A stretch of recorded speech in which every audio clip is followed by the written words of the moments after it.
A todos e a todas. Good morning, everybody. Nós estamos aqui reunidos hoje na realização dessa mesa especial, no 20º Encontro Internacional sobre Pragmatismo.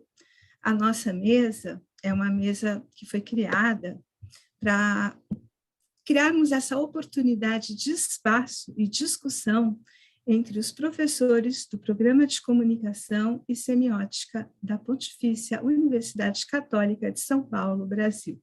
É a mesa de número 6.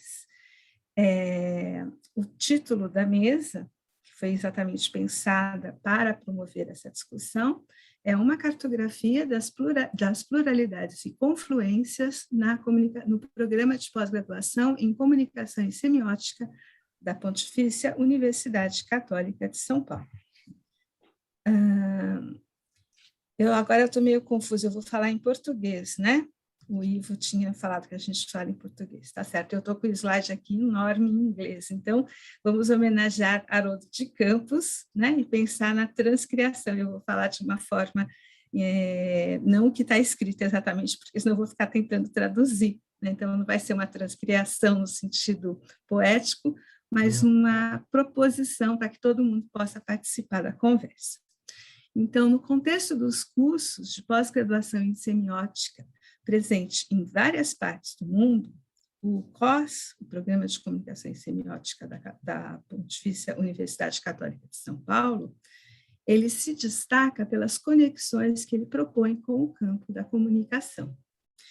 Desde a sua fundação, e graças ao espírito pioneiro de seus fundadores, o COS, nascido em 1970, veio já com a presença da semiótica. Para esse encontro internacional do pragmatismo, nós organizamos uma mesa redonda com o desafio de promover um espaço para discussão sobre a importância da semiótica na pesquisa, tem sido conduzida por mais de 50 anos neste programa. A mesa é composta por professores que representam cada uma das 3 linhas de pesquisa e também pela coordenação do programa.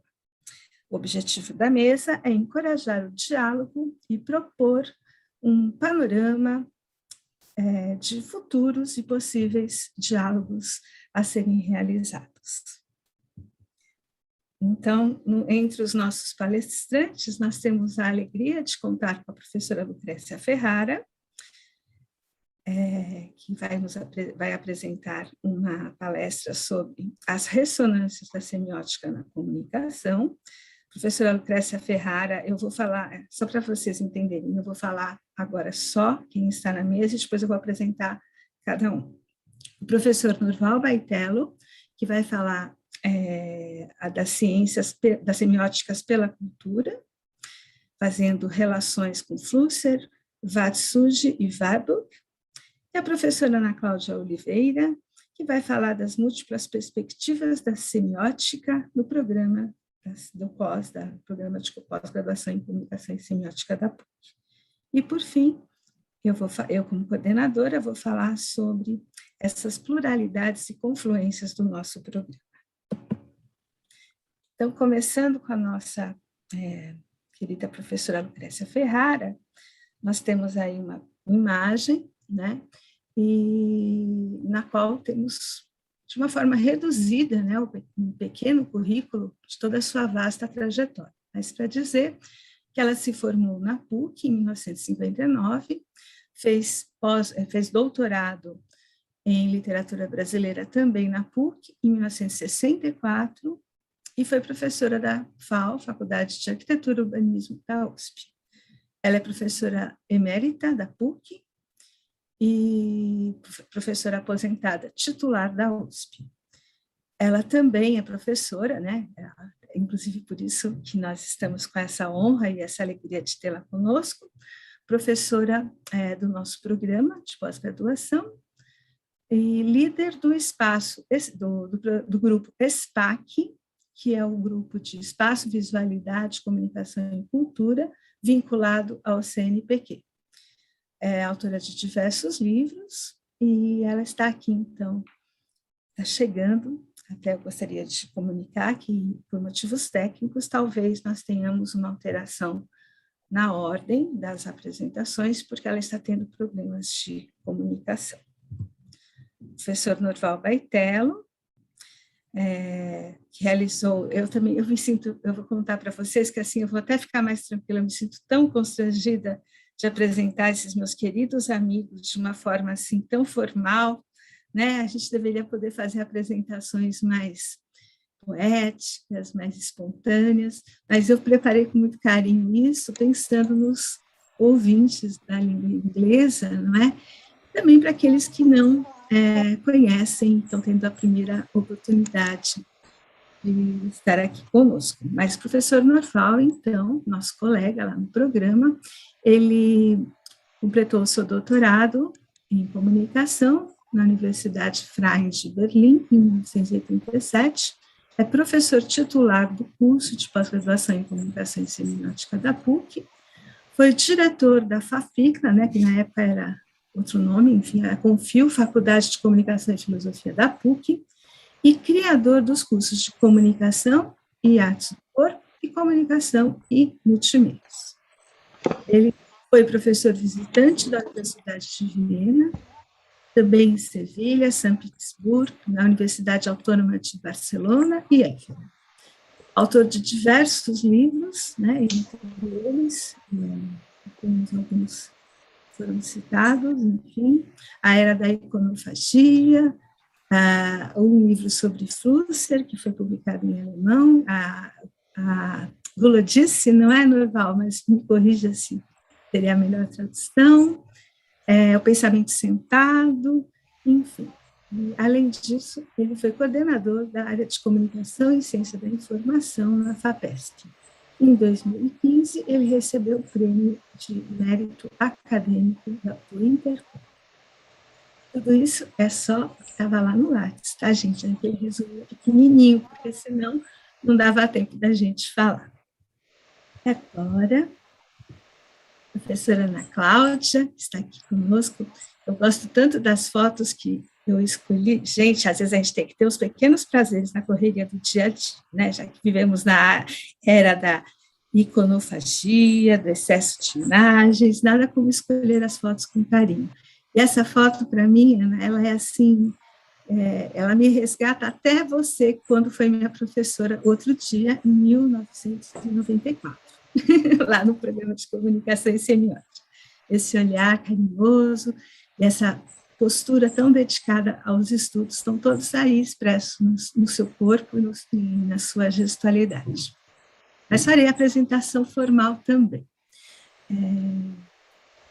Ela é formada em Literatura e Línguas Portuguesas pela PUC, em 1951, e também em Publicidade e Marketing da Escola Superior de Propaganda e Marketing, em 76.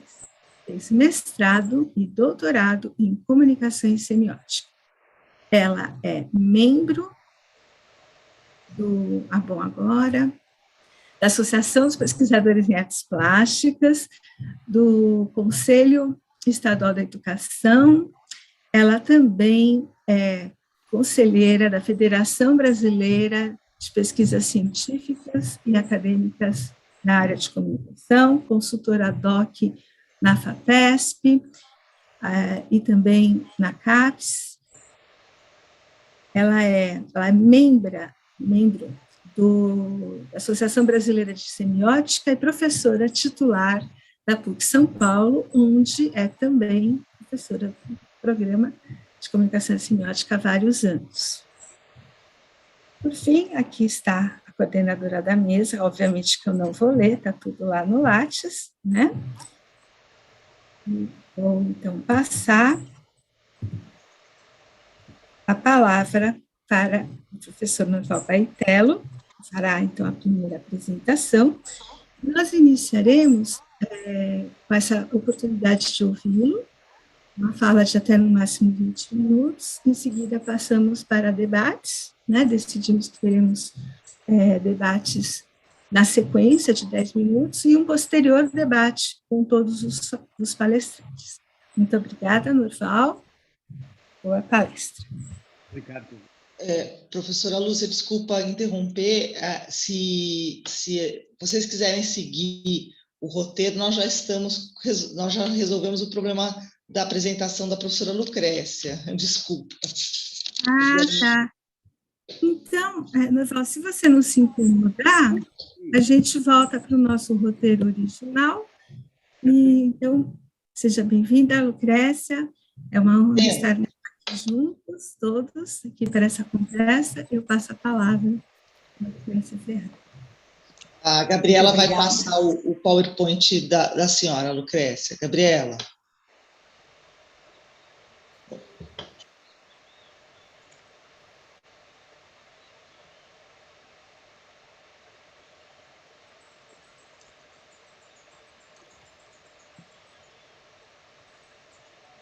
Muito obrigada.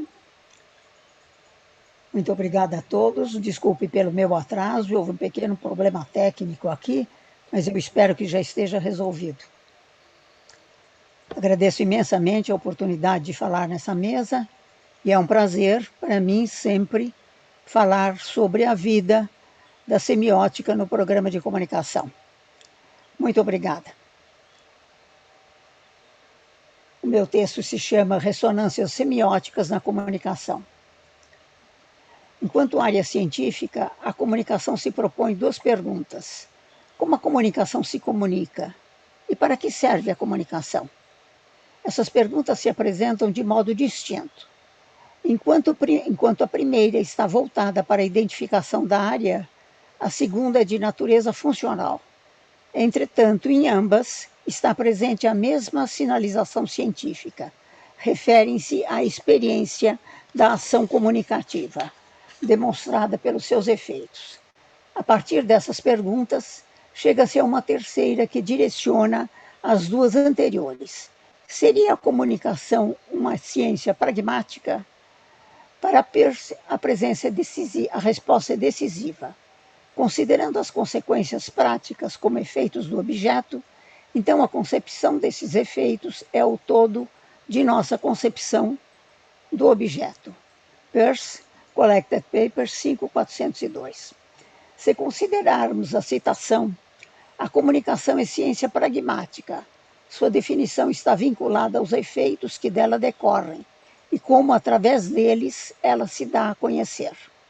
Desse modo, as questões anteriores estão voltadas para a forma como a comunicação se configura. Isso equivale a estabelecer profunda relação entre semiótica e comunicação.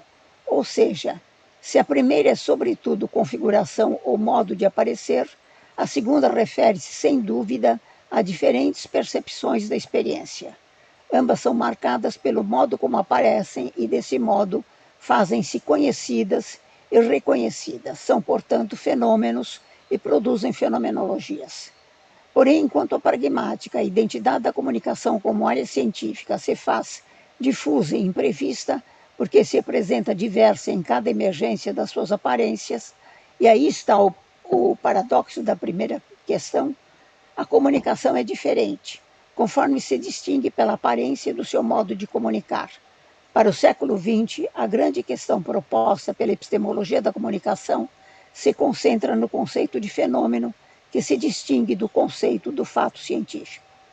Se o fato científico são tomados empiricamente, o fenômeno, ao contrário, é aquilo que nos aparece, e como tal, constitui experiência vivida e um convite ao conhecimento. Para a epistemologia da comunicação, essa experiência é seu estágio inicial obrigatório, mas o conhecimento que produz passa por distintas faces daquilo que é cognoscível. Ou seja, o objeto científico da comunicação é agenciado menos pelo fato que estuda do que pela fenomenologia que explica a natureza do fenômeno. Na anterior aproximação entre comunicação e semiótica, parece prevalecer certa confusão ou porosidade de limites entre epistemologia e metodologia.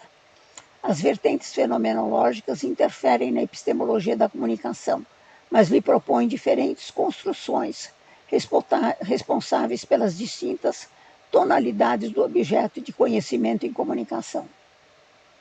A máxima fenomenológica que nos leva a ir às coisas mesmas parece estar presente na inquestionável base empírica de apreensão do objeto científico da área. E, nesse sentido, faz-se marcante a base descritiva que reduz a metodologia da comunicação à descrição do objeto empírico, deixando para segundo plano ou tacitamente secundária a dimensão epistemológica do objeto. Nessa tendência, as características técnicas ou tecnológicas dos suportes do processo comunicacional se transformam e passam da empiria expressiva à dominância comunicativa. A epistemologia da comunicação fica reduzida à própria natureza significante daqueles suportes, que afinal acabam por ser alçados à instância científica. Assim fala-se da epistemologia dos meios, que devem ser estudados através da descrição do modo como operam a relação entre emissor e receptor, entre mensagem e transmissão, entre expressão e linguagem. Nessa tendência descritiva, a epistemologia da comunicação perde a dimensão dos seus limites investigativos e transforma-se em manual que prescreve o objeto e determina constantes metodológicas que se transformam em regularidade sintática que, à margem de modelo, determinam o que são e como devem ser estudados os meios comunicativos. Confundem-se meios técnicos e comunicação. Nessa instrumentação da relação comunicativa apontam-se dois desencontros científicos. O primeiro de natureza epistemológica e supõe certo domínio do emissor, que como sujeito onipotente subordina a recepção. O segundo é de natureza metodológica e reduz a operação científica à desmontagem do signo instrumental, através da taxonomia das suas características invariantes, uma dificuldade que atinge os territórios científicos da semiótica e da comunicação. Reduz-se o signo a um instrumento e a comunicação à linearidade da relação emissor-receptor. Esse descompasso reduz a comunicação a uma operação estática e corriqueira, que desconhece o caráter processual dinâmico e complexo inerente ao reconhecimento do signo enquanto vínculo comunicativo, que considera ao mesmo tempo o caráter instrumental do signo, mas valoriza, sobretudo, o caráter interativo da própria natureza sígnica. Nesse processo não se comunica apenas uma mensagem, mas, sobretudo, um modo de comunicar. O reconhecimento desse caráter do signo de transmitir e de transmitir-se exige que se admita a mudança epistemológica que ocorre quando consideramos como objeto científico a relação e o vínculo comunicativo. Enquanto objeto ambíguo, esse vínculo não se deixa definir nos seus limites, porque se expressa através da mistura sígnica que decorre processualmente da natureza tecnológica, social e cultural de constante complexidade presente em todos os vínculos comunicativos. Esse objeto exige um processo cognitivo que se impõe ir além do sujeito, mas está destinado a ficar sempre aquém da dinamicidade do objeto. Atenção a que o conhecimento expõe o mundo vivido é imprevista e é imediato considerar que o conhecimento é indeterminado e irregular, como observa Peirce, em relação à categoria da experiência da primeira idade, considerada a única com possibilidade de gerar novos conhecimentos que nos ensinam a ver o mundo sem reduções diretivas daquilo que lhe deve ser próprio. Não apenas ir às coisas mesmas, mas ver como as coisas são, a fim de conferir-lhes os sentidos que podem ter. Evidentemente, para essa fenomenologia, o ver é descobrir sem modelos. Esse ver é imprevisível e transforma hipóteses abdutivas que nos ensinam a ver uma face possível do mundo para que possamos entendê-lo. Deslocando as certezas, confere-se atenção às subjetividades aderentes às mentes e aos corpos, ao visível e ao invisível, aquilo que aparece e aquilo que se esconde. Reconhecer esse movimento que ultrapassa o sujeito, mas não estanca o objeto, constitui a natureza epistemológica de uma ciência da comunicação. Mas esse reconhecimento supõe enfrentar, no germe de todo vínculo comunicativo, a natureza da sua fase veiculativa. Esse movimento supõe considerar as faces epistemológicas de uma operação entre signos e comunicação. e responde a duas questões básicas: o que é comunicar e o que é semiotizar. A resposta às duas questões pode ser alcançada se relacionarmos comunicação e semiótica como um duplo que ostenta duas faces não estanques e muito menos excludentes. A face veiculativa supõe um caráter de contiguidade que se comunica através de um código submisso a uma lógica linear através do qual se inscreve a mensagem que se comunica. Sua análise se resume à descrição dos elementos que constroem aquela linearidade e procura traduzir o complexo da mensagem em seus elementos mais simples e estruturais. Comunica-se através de uma mensagem em cadeia contígua que vai do emissor ao receptor, mas essa contiguidade transforma a comunicação em rotina, que enquanto hábito não chega a tornar evidente a natureza do próprio signo através do qual se comunica. A face vinculativa considera-se a relação que decorre da estrutura de um signo, mas sua dimensão comunicativa supõe um domínio extra-signo e, por assim dizer, supercomunicativo, uma espessura representativa que decorre da relação dialogante entre processos que são, ao mesmo tempo, semióticos e comunicativos. Quando o meio é a mensagem, a dimensão semiótica se revela e impõe a consideração do seu papel, que vai muito além de um simples instrumento ou função, porque se propõe a superar uma estrutura unívoca para gerar um contínuo que vai do signo ao modo como se comunica. É necessário desnaturalizar a percepção subjacente à relação emissor-receptor e nela oferecer as diferenças e heterogeneidades sociais e culturais que se registram semioticamente através dos seus vínculos. Nessa indeterminação, se desenha outra dimensão epistemológica que exige reconhecer a flutuação semiótica presente em todo o vínculo comunicativo, que ocorre sob a dominância tecnológica, cultural e social dos veículos em mudança acelerada. A multiplicação contínua da expansão semiótica de meios e signos em semiose, aumenta infalivelmente o repertório cultural dado ao receptor, outras condições de ação e reconhecimento da própria densidade comunicativa. Epistemologicamente, não se opõe os planos formal e vivido, mas reage-se à estruturalidade da forma comunicativa na medida em que se adere à dimensão que representa signicamente o mundo vivido e comunicativo. Propõe-se uma epistemologia que consiga processar o conhecimento na praxis vivida da comunicação e vice-versa na dimensão vinculativa dos seus meios. Um conhecimento capaz de apreender a semiose da comunicação vinculativa que parece desenhar outro horizonte para uma epistemologia da comunicação. Portanto, descobrir uma epistemologia da comunicação contemporânea exige reconhecer que os vínculos comunicativos têm como suportes veículos de intensa morfose semiótica, geradora de um conhecimento que se reconhece como indeterminado e vago. Comunica-se ao mundo ao semiotizá-lo. Comunicação e semiótica colocam-se como disciplinas relacionais que, em fronteira, organizam a praxis de relações sociais e culturais. Nessa lógica, semiótica e comunicação se atritam e surgem soluções analíticas provisórias em constante transformação ou semiose. Como a semiótica não se refere ao meio como instrumento de alienação do sujeito, mas a uma nova forma de pensar e habitar o mundo através do modo como ele se apresenta e manifesta o jogo das suas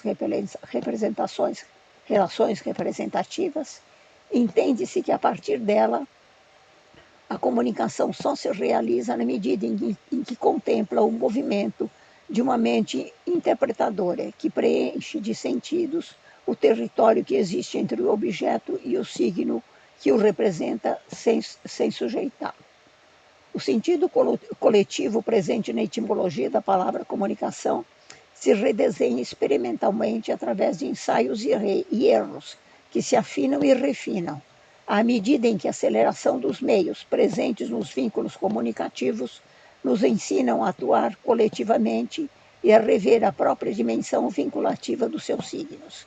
Essa sequência exige uma operação cognitiva contínua que se produz na interface de semiótica de valores culturais processados por uma mente interpretadora.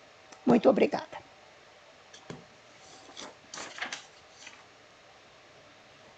Muito obrigada, professora Lucrécia, parabéns, a gente pode fazer as nossas palmas visuais,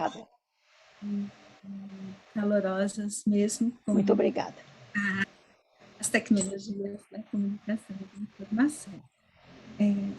Pécia, a gente estava conversando a possibilidade de termos alguns minutos para debater logo em seguida a cada palestra, mas considerando o horário, eu estou achando melhor todo mundo apresentar e depois eu abro o debate. Claro. Ok, muito obrigada. Eu estou cheia de questões aqui. Agradeço muito a sua apresentação. O seu entusiasmo de estar sempre bem disposta para discutir a vida da semiótica na comunicação. Obrigada, viu? Eu vou passar a palavra agora ao professor Nurval Baitello. Nurval, por favor. Bom dia a todas, todos. Está um pouquinho baixo, Nurval. Vou tentar falar um pouquinho mais alto e mais perto. Né? Vou falar sobre as ciências da cultura em 3 abordagens que poderiam ser consideradas variantes de uma semiótica da cultura. Está dando para ouvir, você? Desculpa, está muito baixo o som, por favor. Melhorou? Não melhorou o som? Não. Não? Está muito baixinho. Eu vou ter que correr procurar um fone aqui, tá? Então, 1 segundo. Ah, melhorou, agora melhorou. Melhorou agora? Tá. Sim. Então. São as variedades da tecnologia, né? Enfim. Tá? Então, ciências da cultura, 3 abordagens para uma leitura que poderia ser considerada uma leitura semiótica de ambientes culturais. Então, são 3 autores que raramente apenas são considerados autores estudados, com exceção de Flusser, que é muito estudado, né? Mas os 2 outros são pouco estudados dentro dos estudos considerados estudos da cultura, né? Ou então teoria da cultura. E o primeiro deles é Warburg, Aby Warburg, um pensador alemão do início do século XX, que nos deixou uma pequena obra escrita. Ele não era um homem da palavra escrita, era um homem da fala, né? E gostava de fazer, e um homem da imagem.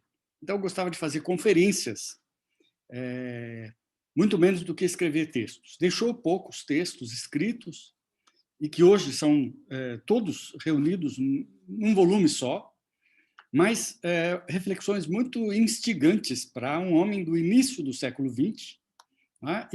E por conta do seu pioneirismo, foi esquecido por quase 100 anos como pensador.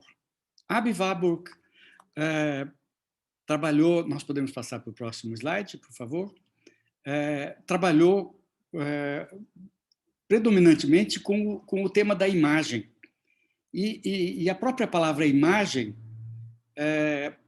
ganha uma complexidade muito distinta das formalizações costumeiramente tratadas pela história da arte, que era a ciência de onde ele vinha.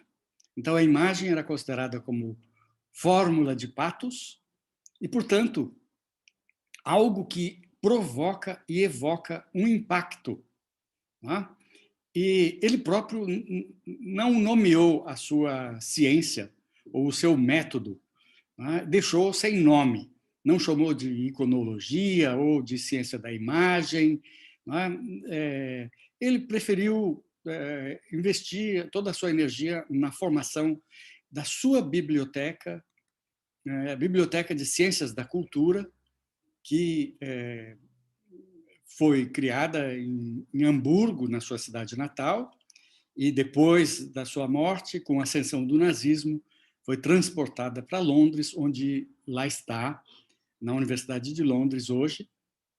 E a estruturação da sua biblioteca é muito curiosa e interessante, porque cada andar, dos 4 andares, e hoje são 350 mil livros, né? Cada andar é dedicado a um assunto. Então, o primeiro andar é dedicado à imagem, o segundo andar é dedicado à palavra, e o terceiro andar é dedicado àquilo que ele chama de orientação, que são as obras que ajudam as pessoas a se orientar no mundo, né? Dentre elas, todas as obras, inclusive das ciências ocultas, inclusive das ciências modernas, né? E o quarto andar dedicado à ação.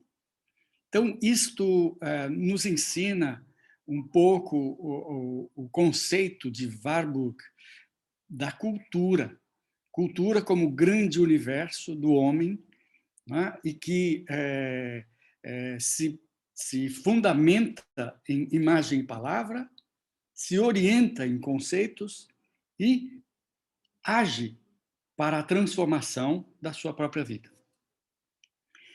E os textos de Warburg trazem elementos muito interessantes, como ele desenhava determinadas épocas. Um dos textos mais importantes se chama Profecia em Palavra e Imagem, na época de Lutero, e ele mostra que, justamente nesta época do Renascimento e na época da Reforma na Alemanha, né, ao contrário do que dizia, e até hoje diz a história da arte, do Renascimento como um resgate da beleza e da razão, né, ele via, sobretudo, uma tensão entre o espaço de devoção, que ele chamava de Andachtsraum, e o espaço de pensamento, que ele chamava de Denkraum. E este embate profundo e muitas vezes até mesmo violento, entre a magia e a lógica, entre o pensamento mágico e o pensamento lógico, esteve sempre presente, resgatando pensamento de épocas pregressas, mas também trabalhando com novas crenças, novas crenças. E se pensamos no nosso tempo sombrio de hoje, nós vamos ver quanto ainda está viva esta luta entre magia e lógica, com a ciência sendo atacada até mesmo pelo Estado Nacional. O segundo autor, Warburg teve um renascimento nos últimos 20 anos, foi uma redescoberta do seu pensamento, e hoje é um autor muito insensado e tem uma bibliografia imensa já a respeito dele. Mas o segundo autor é um japonês, um filósofo japonês, também do início até a metade do século passado, e um pensador extremamente instigante na sua novidade de pensamento. Foi um propositor do conceito de ambientalidade. Então, vamos estudar a cultura humana em 3 grandes ambientes que existem no planeta, ou 3 grandes paisagens.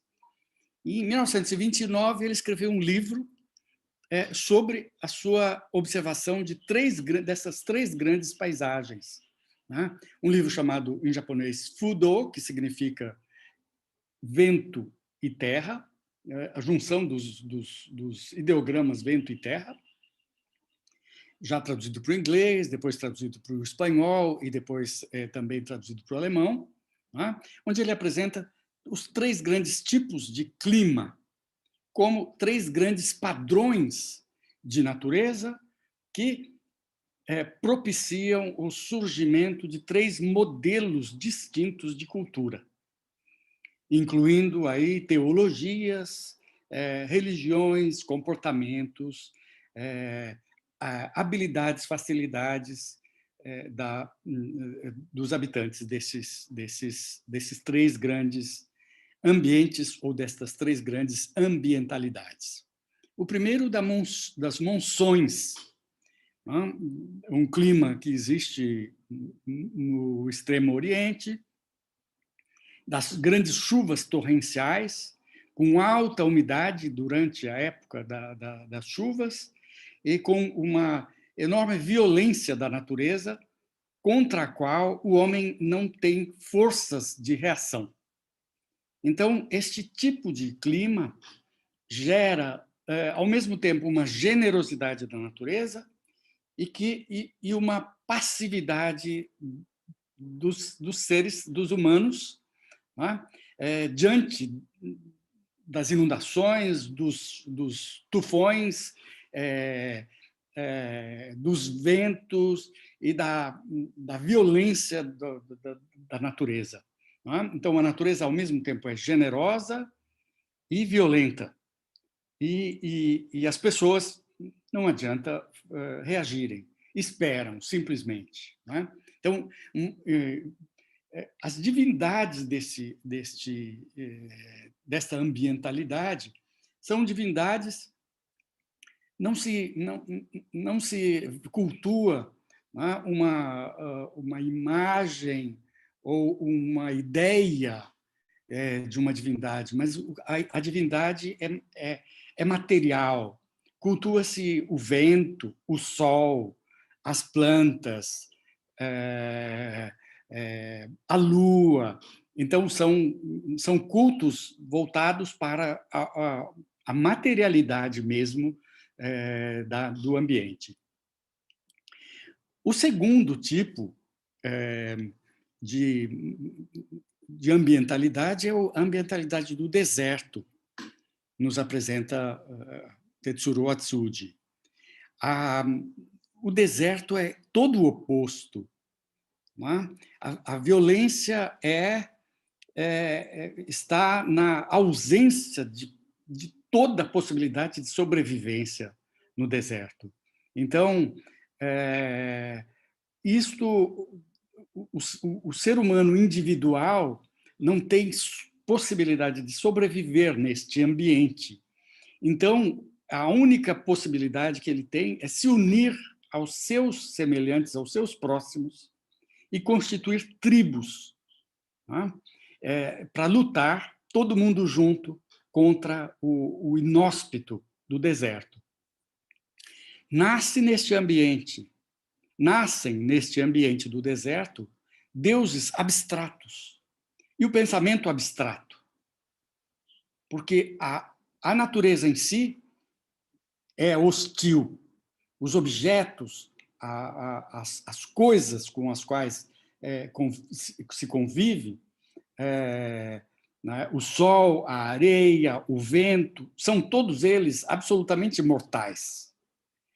Então, cria-se um Deus abstrato e, além do mais, o Deus tribal. E a sua economia se monta a partir da tribo. A tribo só sobrevive se saqueia outras tribos. E, portanto, cria-se aí um modelo de cultura que é um modelo extremamente agonístico. Né? Então, para sobreviver, nós temos que saquear os outros. E o terceiro modelo de cultura, a terceira ambientalidade, é a ambientalidade dos prados. Sobretudo começando ali no Mediterrâneo, Grécia, Itália e Mediterrâneo, Europa do Sul, não é? Onde existe uma previsibilidade do tempo. Nem é tão seco, nem é tão inundado, nem é desértico e nem é, enchente. Não é? E esta previsibilidade, aliada a toda uma luz do Mediterrâneo, de visibilidade, tudo é visível, não é? Dá nascimento a um pensamento lógico, de previsão, e há uma ação também de previsão, de prospecção e de previsão, né? Prevenir-se da próxima estação, estações muito bem delineadas. Não é? O Atsuji depois tece considerações a respeito da Europa do Norte, onde esta visibilidade já não existe, então a bruma, onde nasce todo o pensamento místico, mas o ambiente mediterrâneo e a Europa do Sul é o ambiente onde os deuses são deuses da fertilidade, são deusas da fertilidade. Então, Géia, na Grécia, Freia, entre os germânicos, e assim por diante. Né? Então, o pensamento do Atsuji nos permite aproximar aí um pensamento da cultura com a ecologia, trabalhar com uma ecologia da cultura. Depois passamos para Flusser, a terceira proposta. Flusser foi um autor extremamente complexo que escreveu sobre muitas coisas, muitos aspectos, e muitos dos aspectos da sua obra não foram sequer estudados ainda. Né? Estão sendo trabalhados hoje no Arquivo Flusser, nos cursos, nos pesquisadores do mundo todo, mas sobretudo aqui no Brasil, né? Que investigam aspectos ainda desconhecidos do pensamento de Flusser. E aqui eu vou me referir a uma conferência que ele fez, chamada Reflexões Nômades. Esse texto, que foi pronunciado em uma conferência, em um seminário no sul da Alemanha, ainda não tem tradução, né? Ele apresenta uma periodização muito curiosa dos ambientes da cultura. Diz que o homem é o resultado de 3 grandes catástrofes.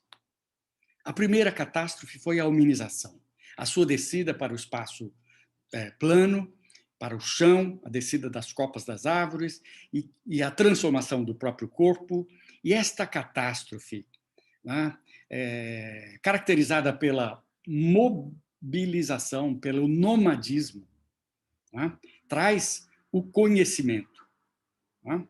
E aí ele dá o exemplo o exemplo das palavras em alemão, fahren, que é deslocar-se, e erfahren, que é conhecer. Né? Esse mesmo exemplo pode ser transposto para o latim, né? Com o peregrinar e o experiência, que vem do indo-europeu, né? Afinal, né? Também de onde vem a palavra alemã, né? Do per, que é o peregrinar e, ao mesmo tempo, o perigo, né? Que é atravessar, né? E o per, que é também que dá a experiência do conhecimento. A hominização, portanto, essa primeira catástrofe, dura 2 milhões de anos. Por conta dela, o homem ocupa o planeta, simplesmente todos os espaços do planeta, peregrinando e conhecendo. Então, o seu conhecimento, de certa forma, é consequência dos seus pés. Ele não diz isso literalmente, mas de andar, de caminhar. A segunda catástrofe, e a ideia de catástrofe é de grande crise, evidente, a segunda catástrofe ele chamava de civilização, que vem de civitas, que é a cidade, e significou o assentamento. Então, o homem, que era um grande nômade, começou a se assentar. E assentar-se, ele cita em alemão, a palavra é sitzen, que é sentar-se, ou estar sentado. possibilita uma segunda operação, que é besitzen, que é possuir. Então, o homem começa a acumular coisas em torno de si, acumular riquezas, acumular propriedades e acumular também o seu conhecimento. É quando nasce aí um outro pensamento, que é o pensamento gerado pela escrita, não é? Que possibilita também acumular o próprio conhecimento. E esta catástrofe, segundo Flusser, durou quase nada, durou 10.000 anos só. Ela começou há 10.000 anos e ela agora já terminou, dando origem a uma terceira catástrofe, que ele chama de catástrofe sem nome. Ele não nomeia essa terceira catástrofe. As casas que foram construídas durante a segunda catástrofe para proteger o homem das intempéries estão completamente obsoletas, porque elas se tornaram perfuradas, permitindo que as intempéries entrem pelos buracos das casas. Então, esta é a característica da terceira catástrofe. Como as casas, as habitações se tornaram inabitáveis, então o homem é obrigado a viajar, a navegar, a surfar de novo num novo tipo de nomadismo, né? Por meio das perfurações nas suas habitações. Estas três grandes catástrofes de Flusser, que são uma enorme viagem, né? Flusser gostava de fazer os grandes cenários, as periodizações enormes, né? Com base em elementos muito simples, também dialogando um pouco com o pensamento do Atsuji, trabalhando com ambientalidade. O ambiente da humanização é um, o ambiente da civilização é o outro, o ambiente da catástrofe sem nome é um terceiro, no qual estamos vivendo hoje. Não é? Então, é extremamente heurística a proposta de Flusser com essas três grandes catástrofes. Então, com isso, eu encerro as três propostas. Muito obrigado pela atenção, obrigado pelo convite. Muito obrigada, Norval. Que maravilha, parabéns. Que apresentação instigante, inspiradora, tão bom termos esses cenários para pensar, né? Como a gente pode agora se emocionar com tantas imagens fortes e poderosas para a gente pensar no nosso cotidiano, nossa cultura. Então, excelente contribuição, agradecemos muito, né? Eu agradeço imensamente também, pensando no lugar do programa de comunicação semiótica, como tudo isso vai ajudar a gente a pensar, nossos alunos, formar novas pesquisas, enfim, muito obrigada. Passar então a palavra para a professora Ana Cláudia. Ana, um prazer imenso estar aqui ouvindo. Obrigada, Lúcia, obrigada, colegas, pela oportunidade de estar representando a linha 1 do programa de comunicação e semiótica, regimes de sentido nos processos interacionais. Vou falar aqui das múltiplas perspectivas da semiótica que nos reúnem. As várias teorias semióticas, como Lúcia Leão salientou no início, elas já nasceram na transformação do programa de teoria literária para a comunicação e semiótica. Mas uma coisa que a gente precisa ver nesse binômio também é que, muito além do campo da comunicação social, é o que se trata nessa generalidade de comunicação adicionada à semiótica. E não é por acaso que semiótica está em primeiro lugar. Eu acho que tem todo aí nessa indicação e creio que Lucrécia está muito implicada nessa transformação com os irmãos Campos, Décio Pinhatari e Santaella nessa construção do programa. Esse programa, ele marca, com essa transformação, um programa centrado na vertente da semiótica peirciana. Foi assim que a maioria dos professores constituintes do nosso corpo docente se formaram, né? Não há quem não passou por essa formação entre nós. Ninguém fala disso, mas é um atributo muito importante para que nós possamos dialogar, ter uma base de formação, mesmo comum na semiótica, mesmo que no curso das várias pesquisas, os pesquisadores andaram por suas vias, e eu digo, andaram à escuta dos seus objetos de trabalho.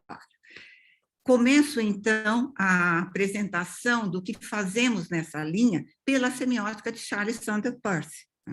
E eu não sei quando a Lúcia Santaella começou a ministrar essa disciplina, mas em 76, quando eu entrei no programa, já era ela que dava. Não tive a condição de voltar a esse histórico. Santaella é membro, que eu digo, mais antigo de nossa linha, né, e compõe essa base teórica do programa. Tem muitas pesquisas, né, e eu quero retomar algumas que têm muitas implicações com o que ela faz hoje no programa. Então, pesquisas como linguagens de nosso tempo, que já vem de base de uma pesquisa sobre as matrizes das linguagens, por uma ontologia da comunicação, o papel da semiótica nas ciências cognitivas, e o atual projeto que vou fazer destaque, do pós-humano ao neo-humano, a 7ª revolução comunicacional cognitiva dos sapiens. Atualmente, há uma verdadeira explosão de publicações demarcando círculos evolutivos que foram gradativamente engendrando as condições tecnológicas, consideradas revolucionárias, que ora atravessamos, tais como a 4ª Revolução Industrial, a 2ª Revolução das Máquinas, a Web 4.0, a Vida 3.0, etc. Nesse contexto, o projeto de Santaella é conduzido pela hipótese do crescimento da inteligência, que propõe investigar a entrada dos sapiens sob o nome de neo-humano, em sua 7ª revolução comunicacional cognitiva, sob a égide da inteligência artificial, da internet das coisas, do gigantismo dos dados e da mudança do paradigma da computação.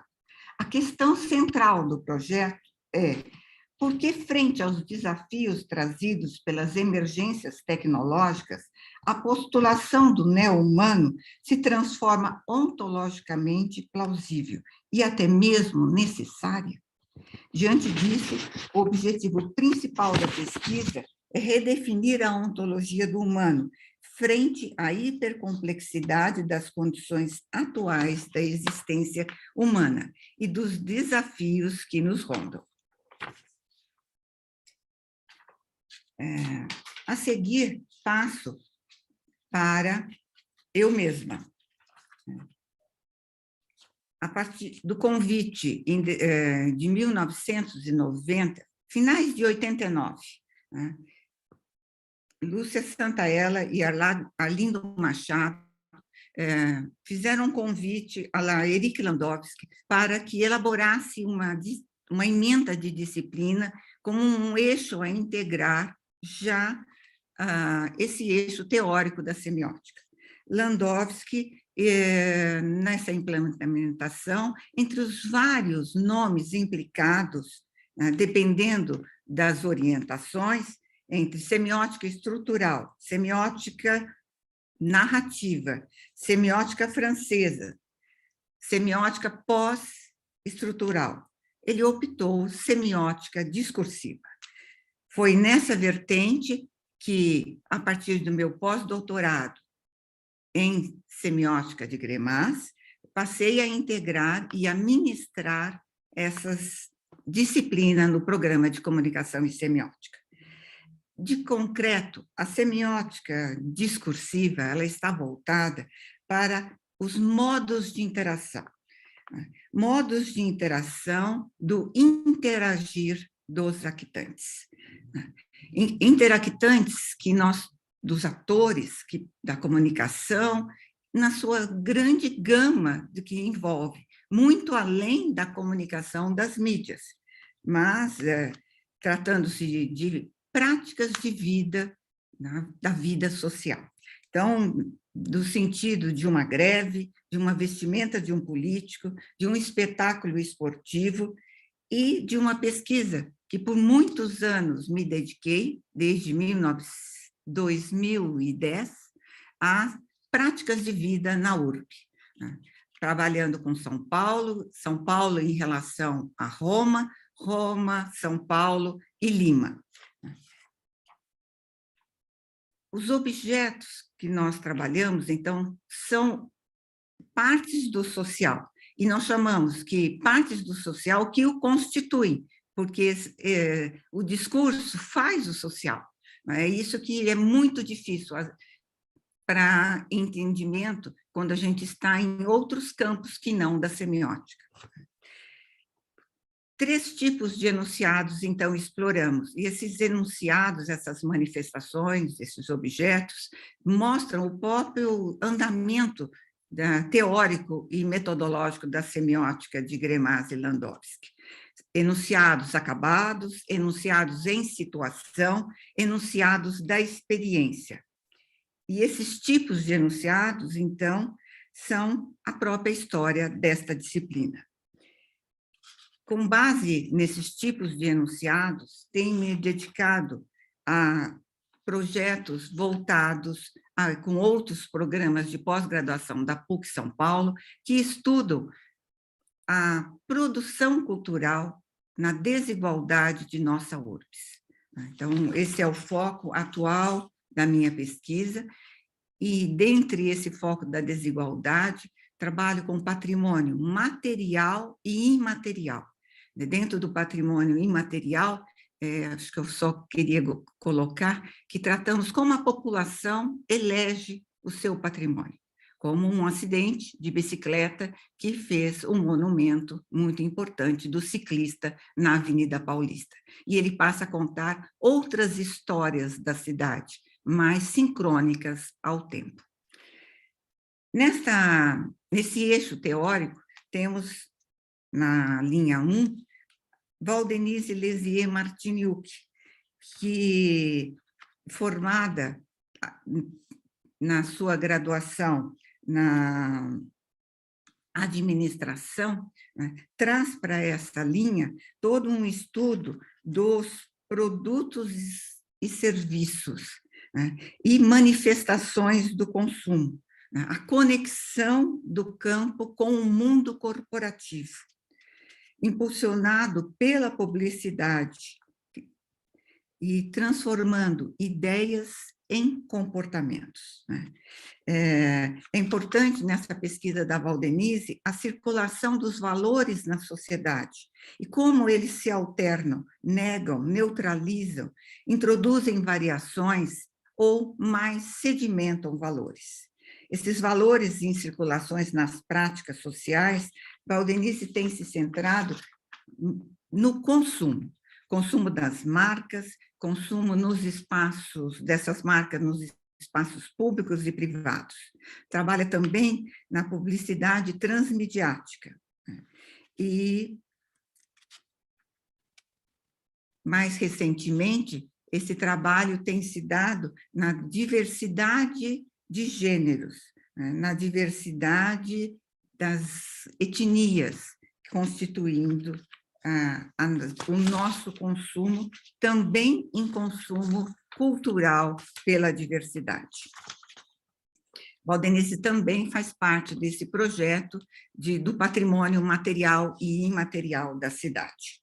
No primeiro momento, ele era ligado ao turismo, e como o turismo, ele faz a cidade de São Paulo uma atração, além dos negócios, que ela proporciona, e as grandes feiras que São Paulo realiza com o negócio. Com a pandemia, isso mudou um tanto, né? E Val fez várias modificações no seu projeto.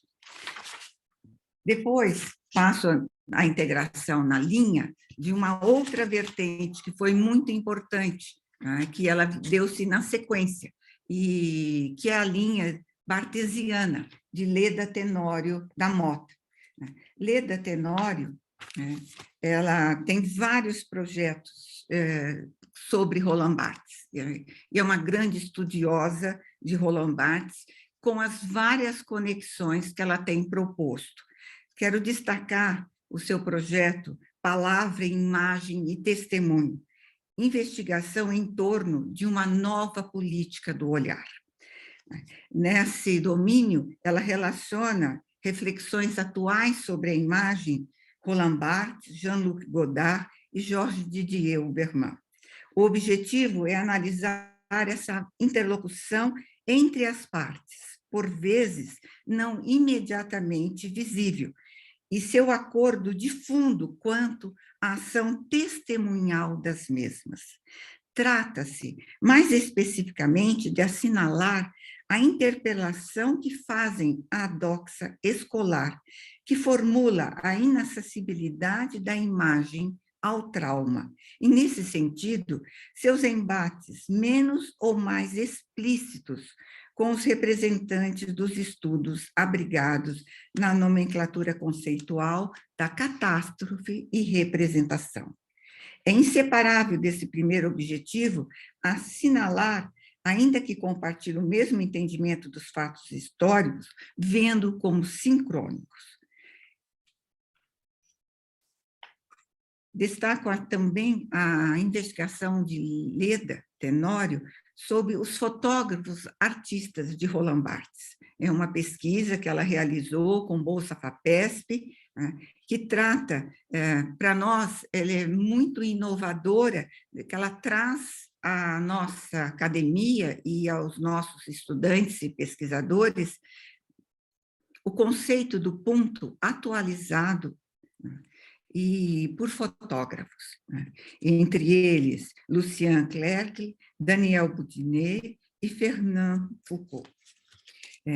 Por oportuno, né, essa pesquisa ela fornece subsídios para uma leitura crítica da obra de Sebastião Salgado, que, como ela diz, Barthes não conheceu, mas cujas fotografias de reportagem, por hipótese, teriam sido postas por ele na conta de fotografias do mito.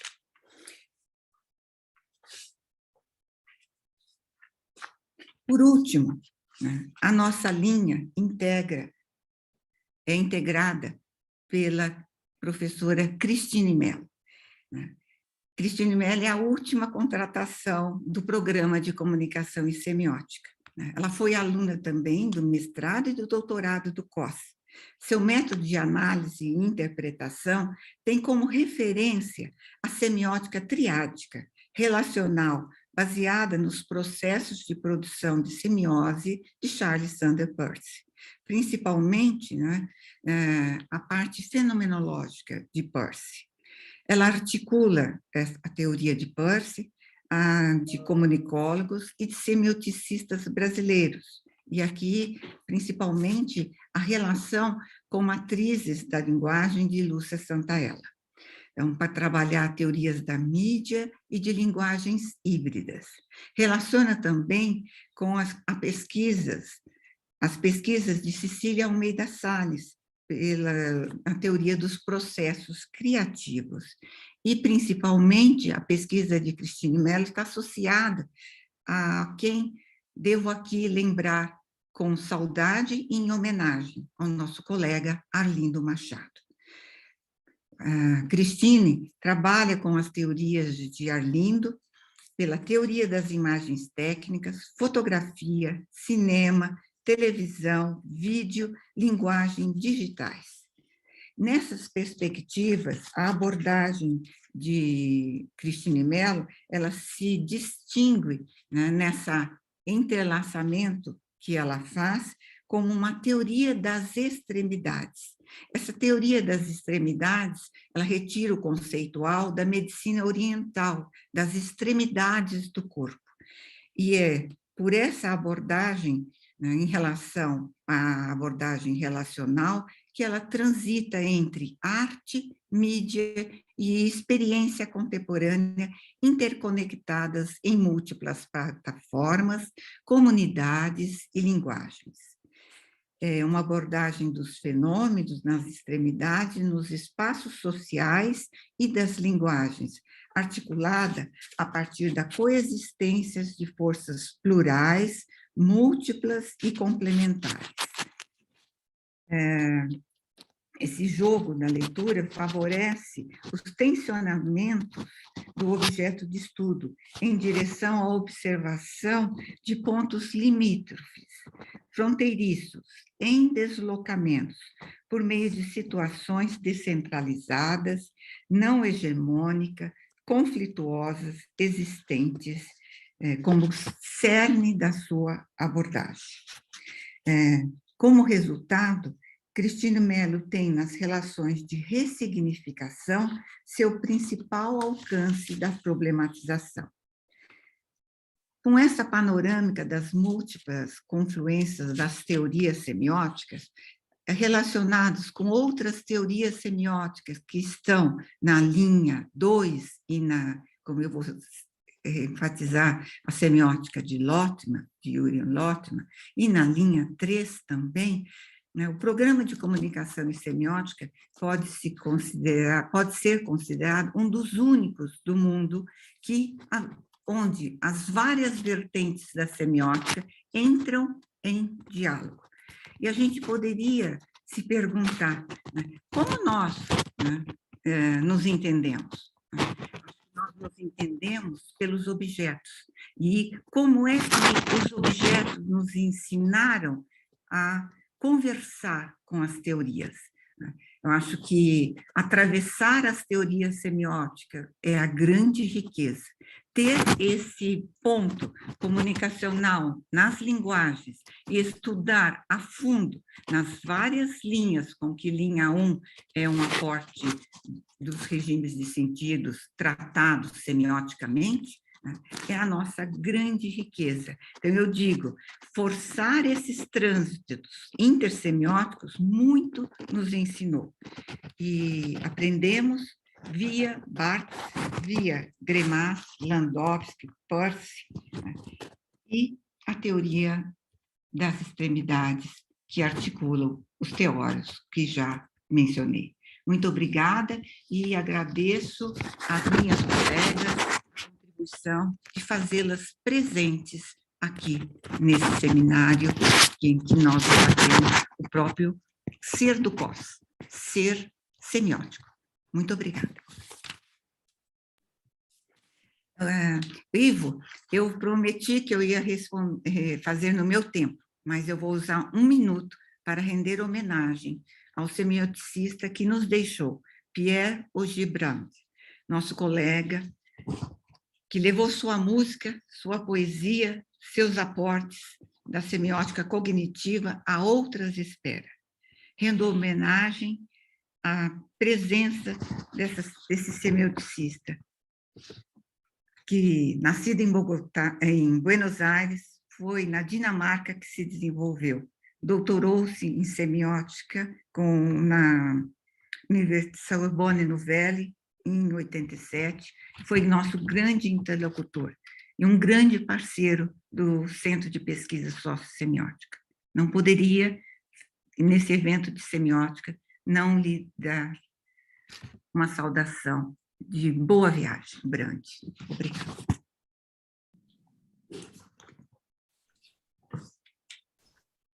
Bom, voltando então, né, depois dessa breve homenagem ao falecimento do nosso colega, a minha função aqui agora é fazer uma cartografia de uma forma extremamente poética, livre, sem me preocupar em dar conta de tudo. Então, foi um desafio montar essa mesa, e eu quero começar de novo agradecendo ao Ivo Ibre, que sem ele a gente não teria tido essa oportunidade. Né? Eu acho que também a comissão organizadora do evento.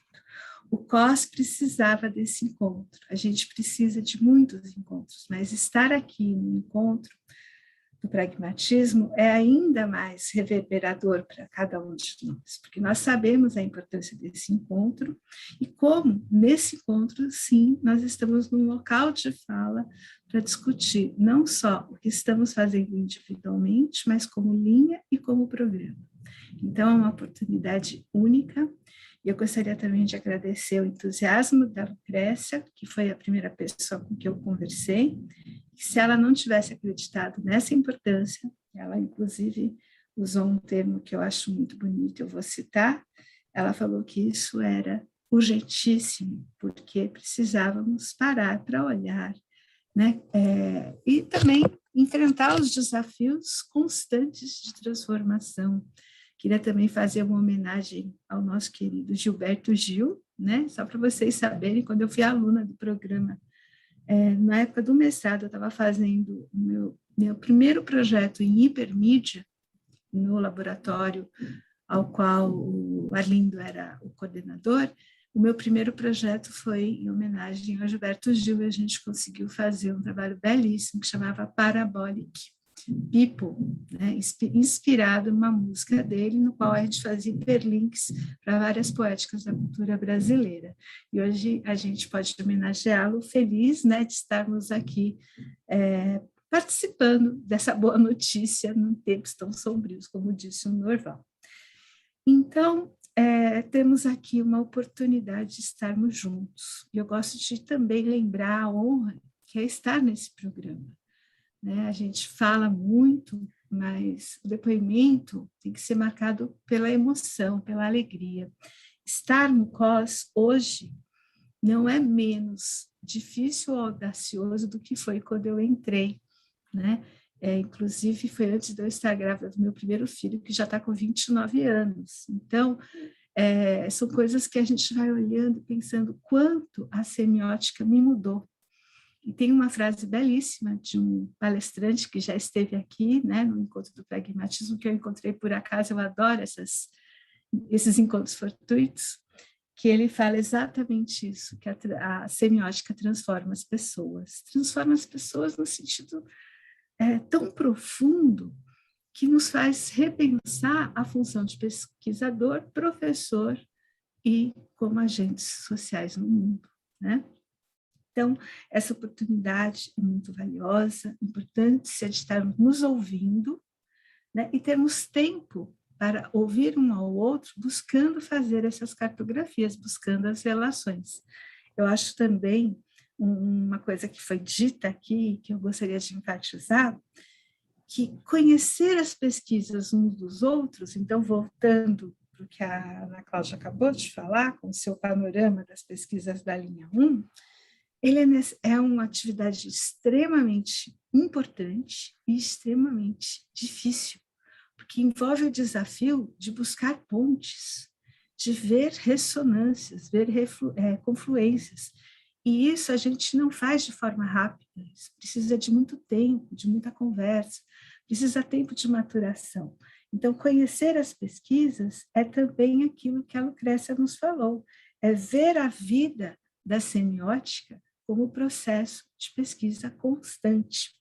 E um dos desafios que a gente tem enfrentado são as transformações que estão sendo exigidas não por várias questões ambientais, comportamentais, políticas. Então, hoje vivemos um vazio na CAPES. Né? Todo mundo que está acompanhando o que foi a suspensão desse julgamento, né, dessa avaliação, com todas as, grande parte, pelo menos na nossa área, segundo o nosso coordenador de área, das avaliações já feitas, ou seja, mais de 4 anos de trabalho, mais de 100 avaliadores envolvidos, nos colocando nesse vazio. Então, a gente precisa, sim, parar um pouco, ouvir, respirar, esvaziar, para pensar como nós vamos lidar com essas mudanças, que são mudanças, Nurval. Eu adorei quando você falou dos ambientes, não é? Do Watsuji. Inclusive, a gente já tinha conversado sobre isso, mas hoje foi possível ouvir com mais tranquilidade, que nós estamos numa fase desértica, né? Nossa situação é de sobrevivência. E luta, é muita luta. A impressão que a gente tem é que essas lutas no campo da pesquisa não eram travadas no sentido tão árduo, né? Tão ressentido e sem o humus, né? Da umidade que tem no outro ambiente. Então, se aqui, acho que sempre predominou muito esse ambiente mais úmido, com natureza, mas com violência, mais em contato com as mudanças da natureza, agora parece que a gente está só sobrevivendo dentro de um limite. Isso é muito forte para o nosso programa e para todo pesquisador, não é, Ivo? Da filosofia, da semiótica. Então, acho importante a gente colocar essa reflexão. Então, eu diria que aqui hoje nós estamos vivendo um momento memorável. Eu estou muito feliz também de estarmos gravando, pois isso vai nos ajudar a pensar o nosso planejamento estratégico e formulação do regulamento.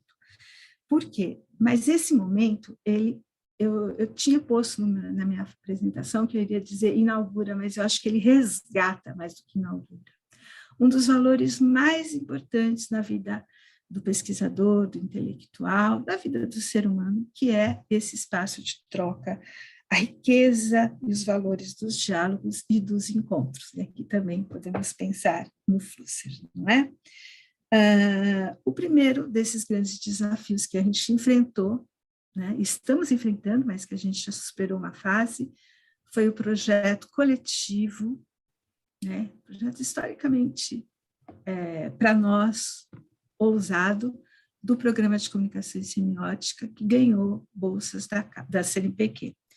Então, uma excelente oportunidade foi fazermos aquele projeto, não é? E temos que continuar entendendo essa valorização do diálogo. E talvez perceber que nesses bolsistas, vamos estar reunindo com eles em breve, a semiótica tem que estar bem colocada e bem clara. Eu pude, então, organizar algumas perguntas que eu vou lançar para a mesa. Eu sei que nós vamos abrir para perguntas, mas eu ainda estou no meu momento de fala, e falando desse lugar, eu queria fazer uma breve síntese do que foi dito, agradecendo a Lucrécia pela excelente oportunidade, pela reflexão cuidadosa dos entrelaçamentos da comunicação e da semiótica. Muito importante as pontuações que nos colocam os perigos e os desafios das abordagens da complexidade, porque o reducionismo ainda impera tanto na academia, né, como também na vida cotidiana, quer seja nas exigências das bolsas, quer seja também nas práticas e nos horários da pesquisa. Então, a fala da Lucrécia nos deu grandes pistas e, colocando a comunicação como ciência pragmatista, nos lembrou dessa importante conexão entre as ações do que estamos pesquisando com relação aos impactos sociais, culturais e políticos dessas pesquisas. Eu achei muito fértil as colocações. O Norval, ao trazer as ciências da cultura, ele não só nos ajudou a entender melhor as relações entre os fenômenos culturais e o ambiente, como nos mostrou grandes imagens que nos ajudam a pensar por imagens.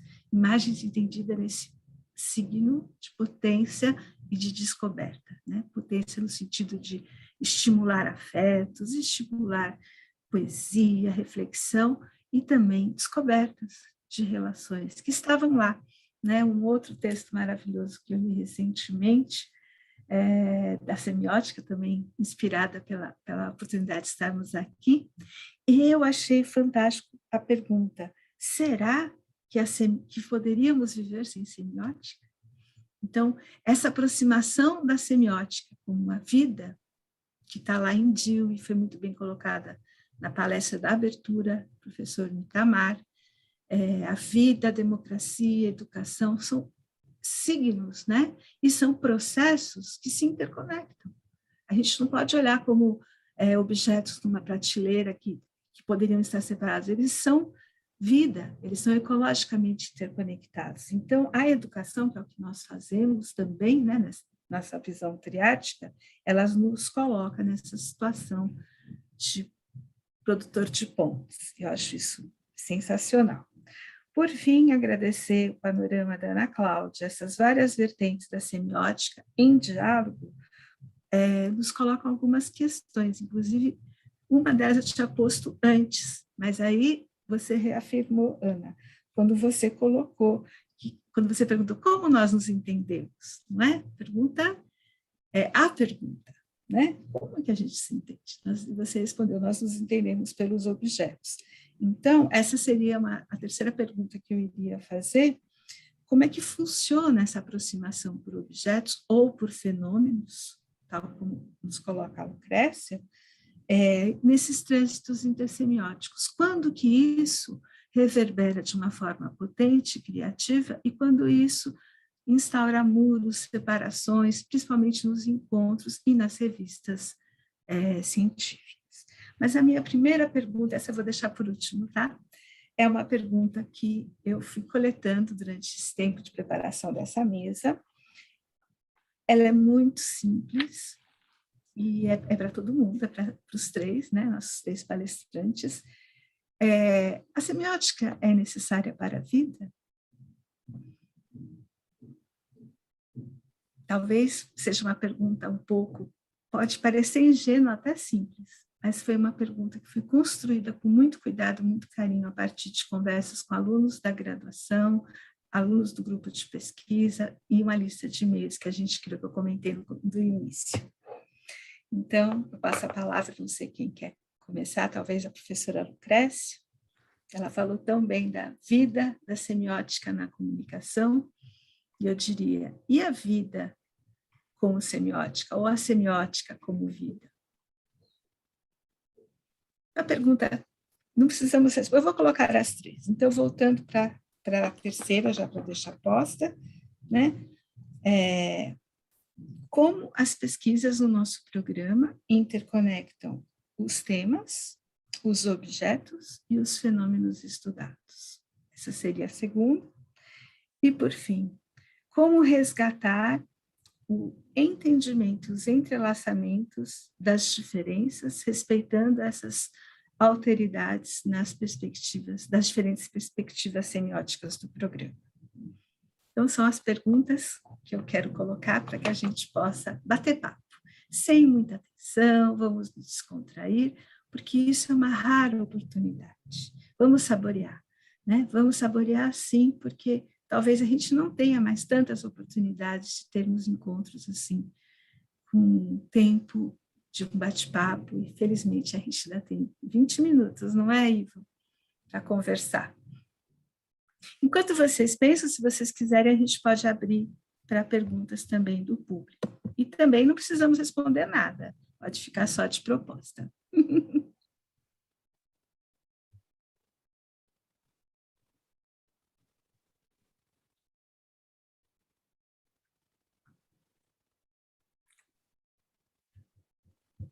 Parece que não temos nenhuma pergunta. Está na hora do cafezinho, gente. É que foram palestras tão incríveis que deixa todo mundo assim no estado de absorção, não é?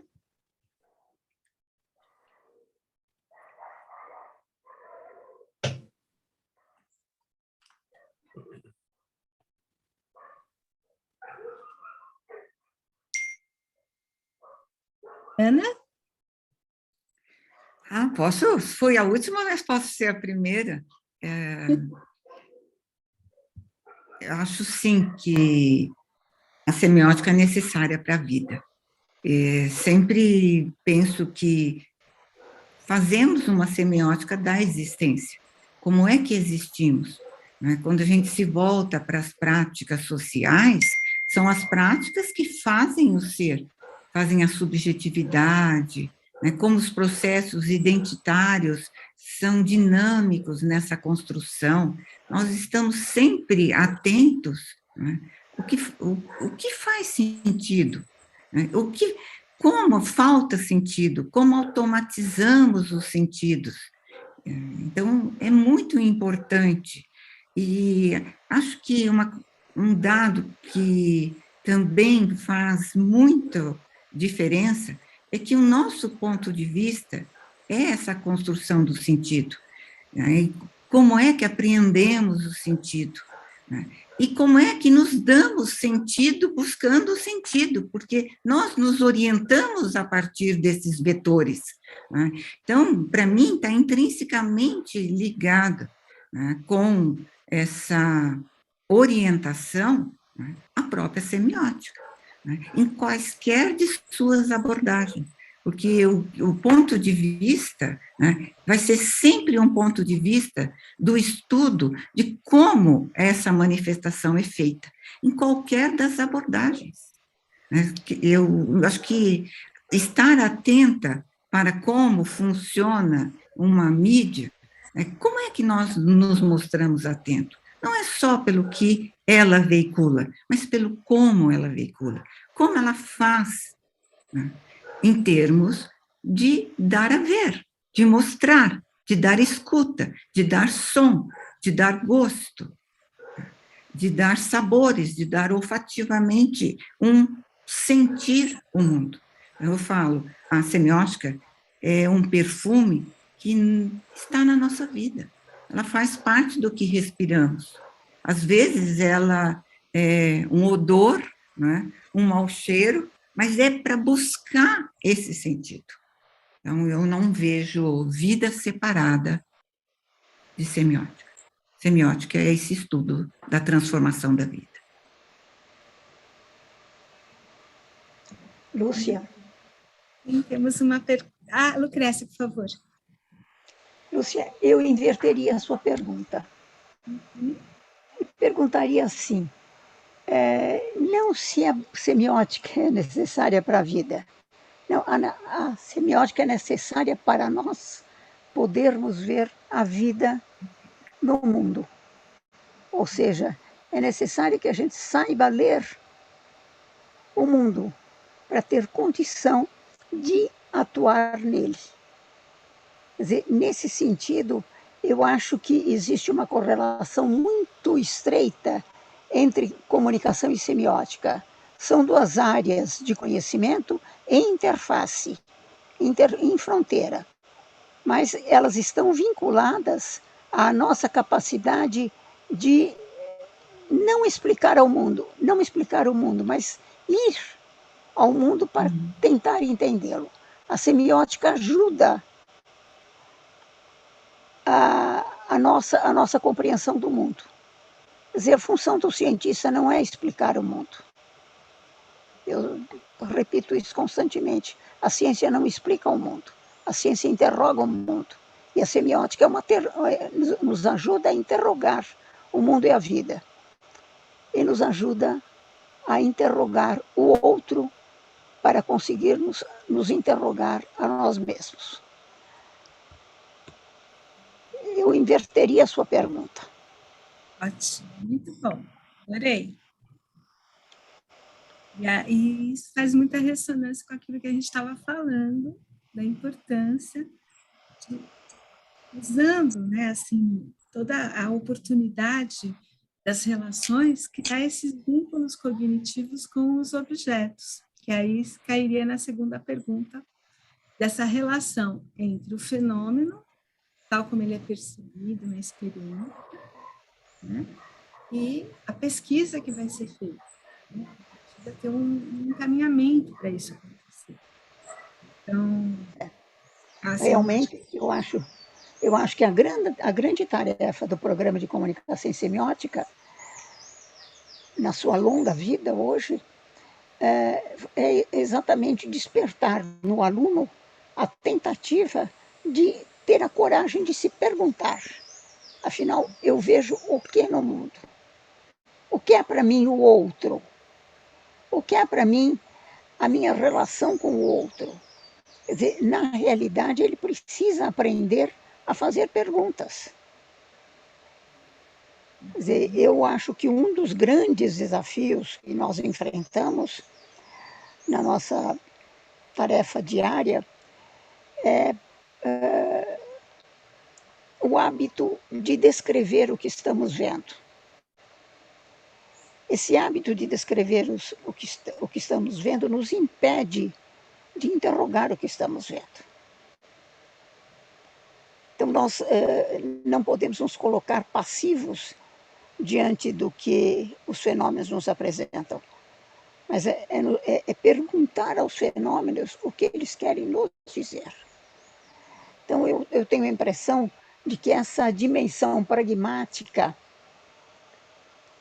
da comunicação, que é uma ciência pragmática, ela encontra na semiótica, sobretudo na sua vertente persiana, ela encontra a possibilidade de encontrar um instrumental que nos possibilita perguntar e interpretar as perguntas que nós próprios formulamos.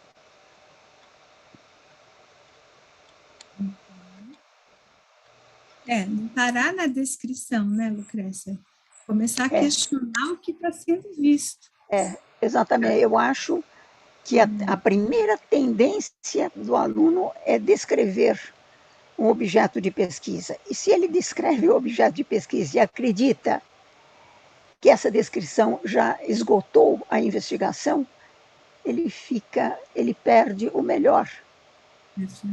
Saber exatamente por que eu quero saber. Afinal, o que significa conhecer o mundo? O que é isso? Entende? Então, eu acho que esse é um desafio da investigação na correlação entre comunicação e semiótica. E aí sim. Que é ensinar não a pesquisar, mas ensinar a perguntar o que estamos vendo. E aí eu acho que esse entendimento vai ser construído por essas perguntas, não através de uma fórmula pronta, né? Acho que isso também cai um pouco na segunda pergunta que nos diga do grupo. E esse exercício que eu fiz, você acabou de falar, né? A semiótica não é um método, né? A semiótica não é um método. A semiótica é uma epistemologia. Isso.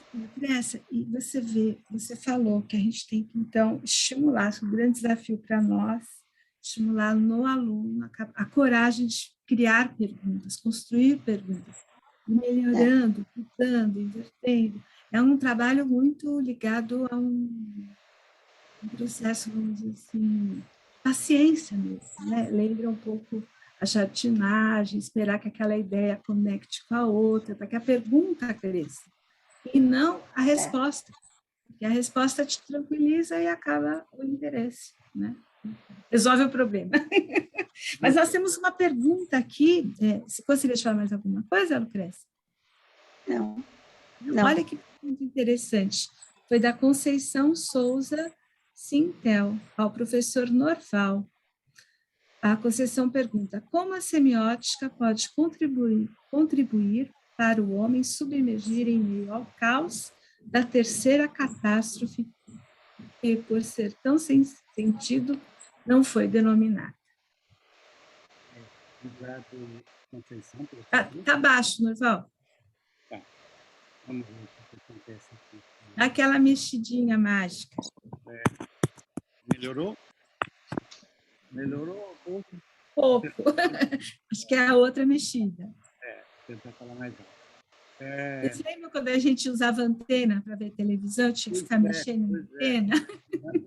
O problema é que essas coisas estão tão compactas que a gente nem sabe onde mexer, né? Mas, enfim, eu quero aproveitar e falar a respeito aí desse tema que a Conceição Está muito baixo, Norval. De novo. Não tem nada em cima do microfone. Nada. Nada.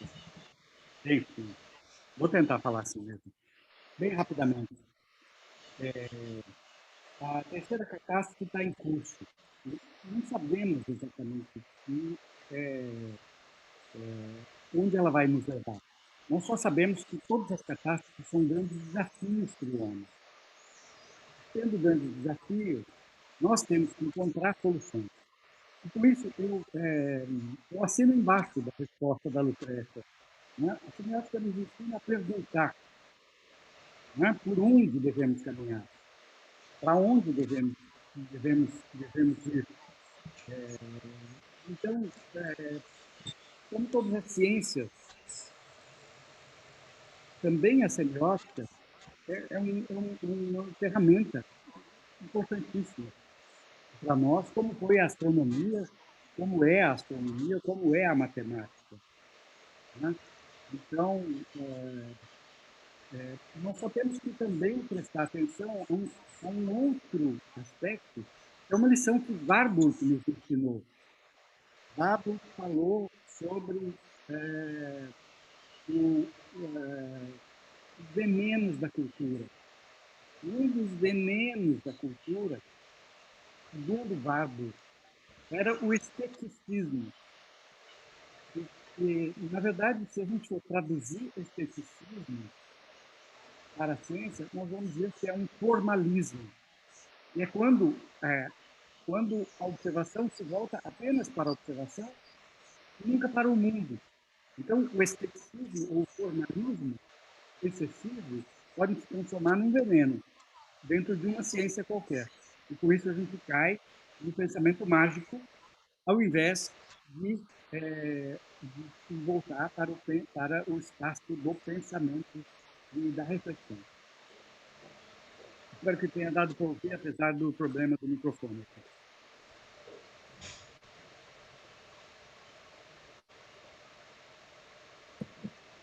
Ficou baixinho, mas eu vou tentar falar alto aqui para ficar bem registrado.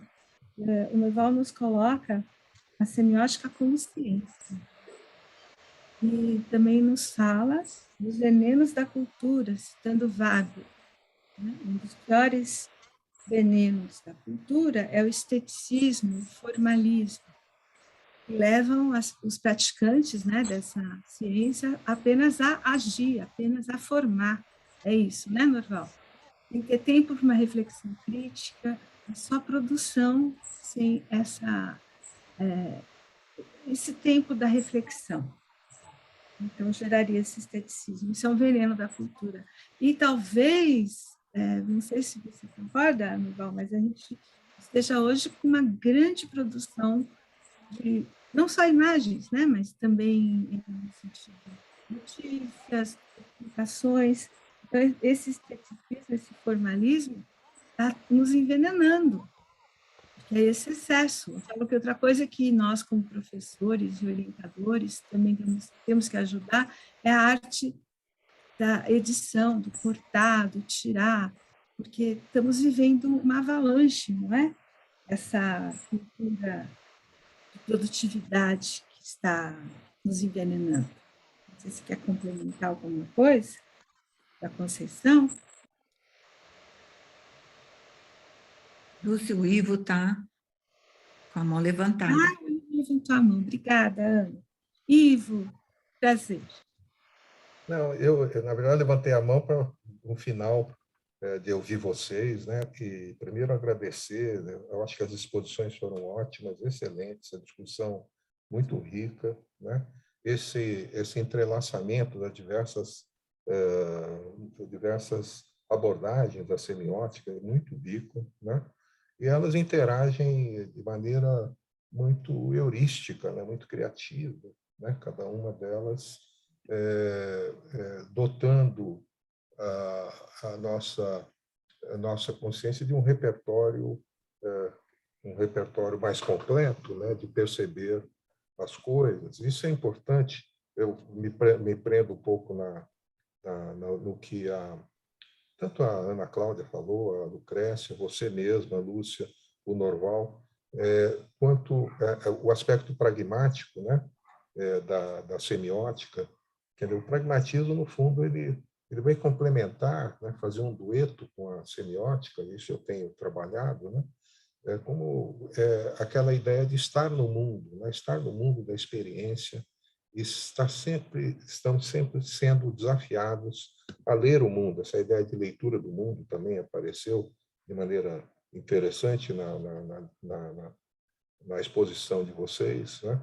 Então, a semiótica estava nos dotando de um repertório, nos dotando de um repertório perceptual muito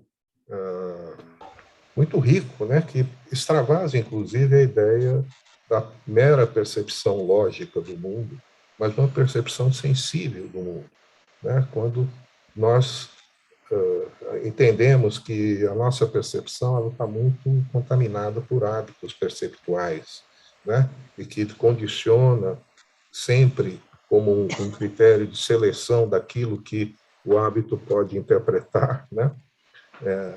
O Peirce tem uma frase interessante que é assim: percebemos aquilo que estamos preparados para interpretar, né? Isso remete à nossa percepção, à dotação de um repertório.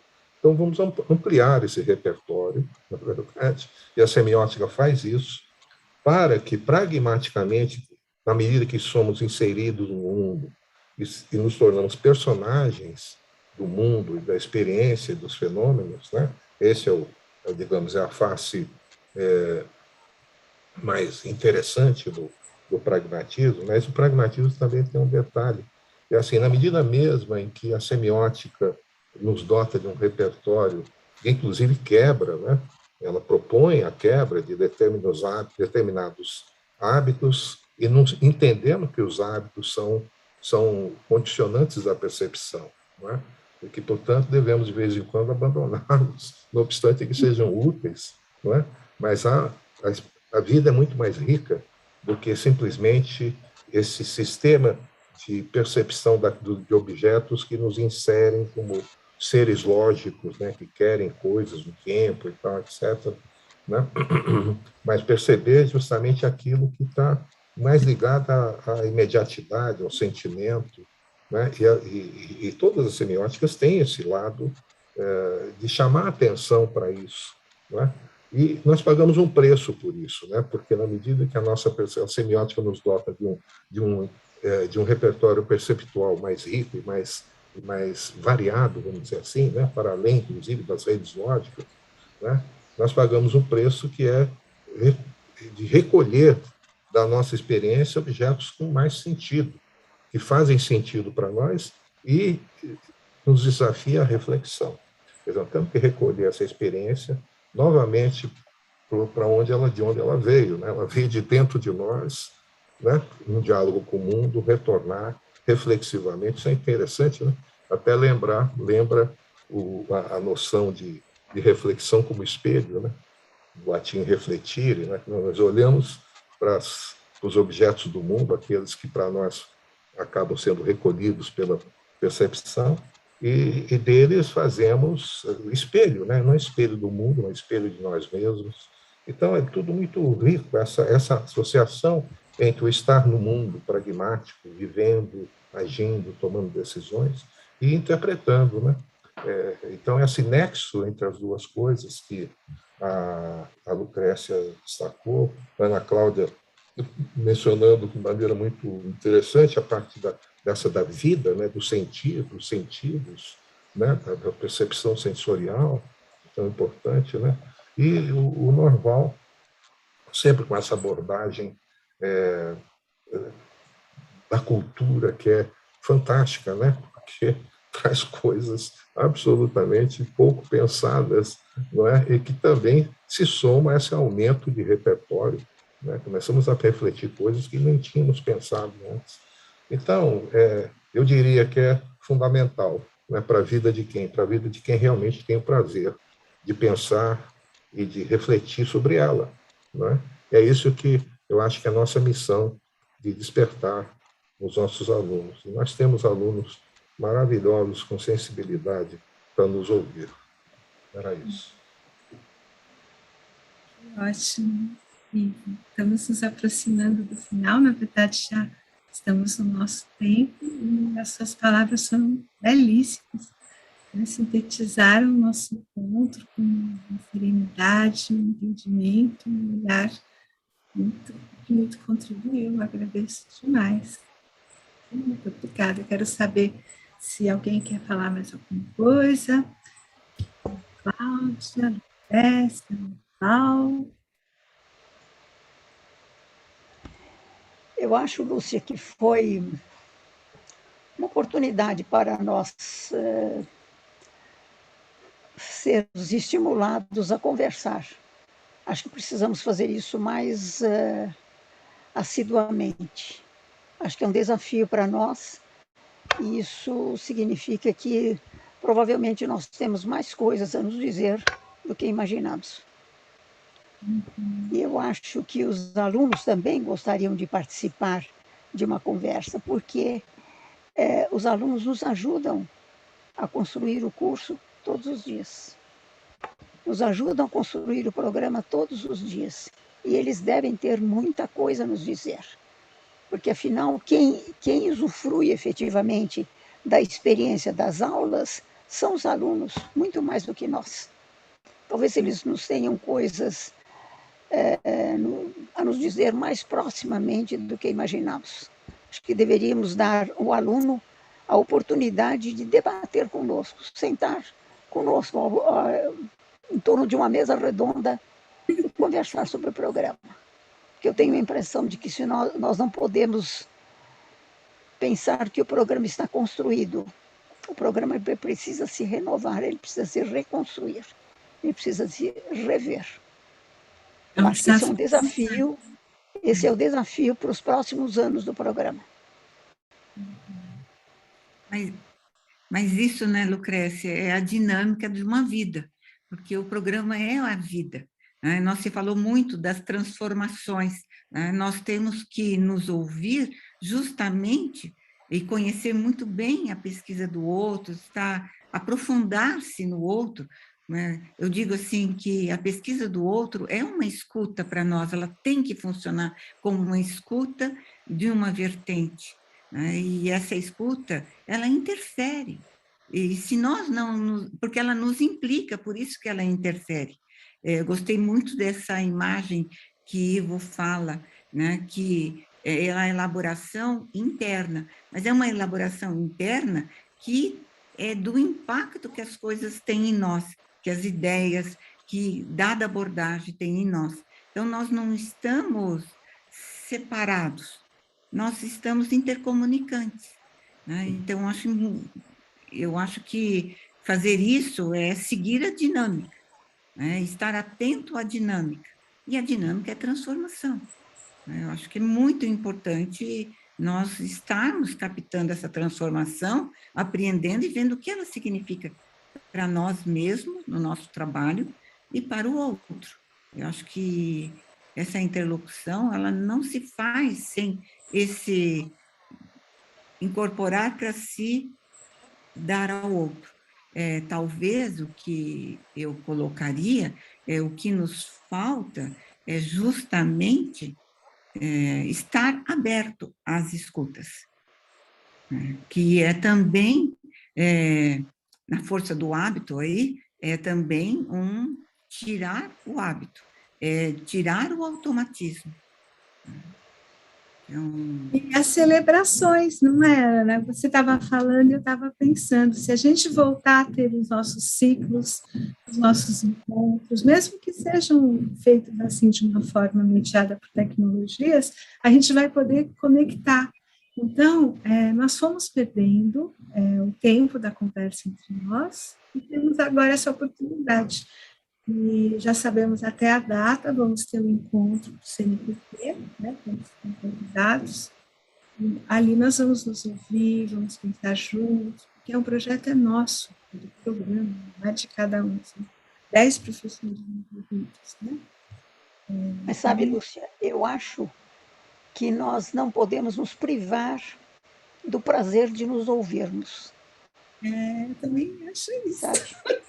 O prazer de nos ouvirmos. Faz parte. Porque nós não nos lemos, evidentemente, nós não nos lemos, e o cotidiano tão avassalador, com tanta coisa que a gente tem de fazer, que nós perdemos o prazer de nos ouvirmos também.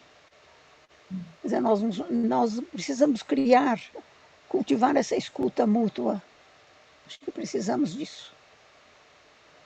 Eu acho que essa é uma Precisamos de comunicação e semiótica. Essa é uma pergunta que se faz à vida. A pergunta, a semiótica não nos dará respostas se nós não fizermos uma pergunta a ela.